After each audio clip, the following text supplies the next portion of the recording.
So next steps, next thing we want to discuss are the first steps following a fire. And I know that a lot of you have had to deal with this, but one of the most important things that you can do, obviously, is get housing. If you lose your home, or even if you're going to be out for a period of time, it can be very difficult, because particularly given the fact that there were at least 2 whole towns that were destroyed, and there isn't a ton of available space in some of the surrounding towns, sometimes it's necessary to relocate. Sometimes you can't do that because of work or other things.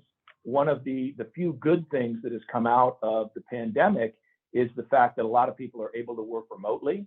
So if you can work remotely, and you can relocate to a place like Chico or some other larger place that's going to have more housing available, that's certainly something that you may want to consider.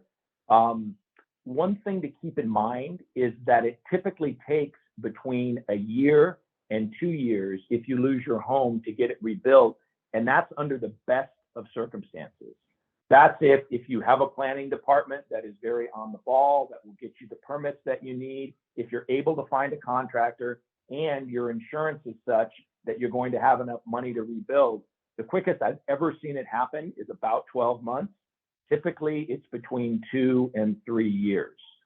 So, you know, that's unfortunate, and it tends to be one of the biggest issues that our clients have.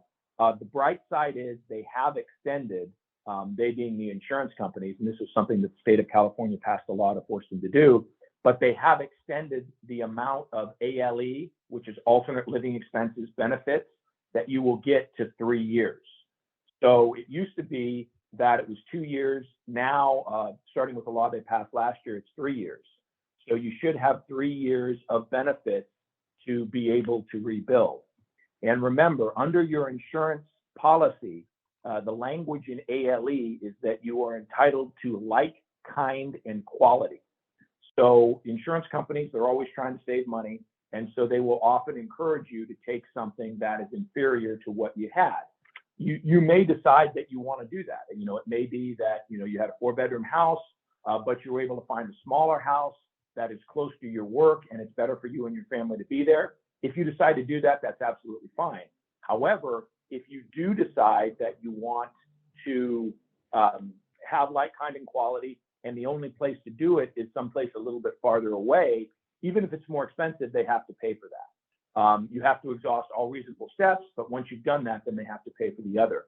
One thing that I really want to encourage all of our clients to do is to use us as a resource for issues with insurance. We've been through this many, many times. Oftentimes we can answer your questions. When we can't, we have an expert on staff, a gentleman named Joel Alba. He is a retired insurance adjuster. He worked for a number of different companies for about 30 years. He did everything from just the normal line adjusting to when he retired, he was a manager and he oversaw it. So he's very familiar with how insurance companies operate. He's happy to look at anything that you have and help you interpret it. If you're like me, when you look at a lot of these policies, your eyes just glaze over and you say, you know, what does that mean? Somebody like Joel can look at it, he knows what it means, and he can talk you through it. A lot of times what will happen if you're having issues with your insurance company is we can talk with Joel, he can tell us what needs to be done, we'll write a letter, and then it'll get resolved. And all that is, you know, part of the work that we do for you. There's no additional charge. It's just a service that we provide. So since it's there, I really encourage people to take advantage of it.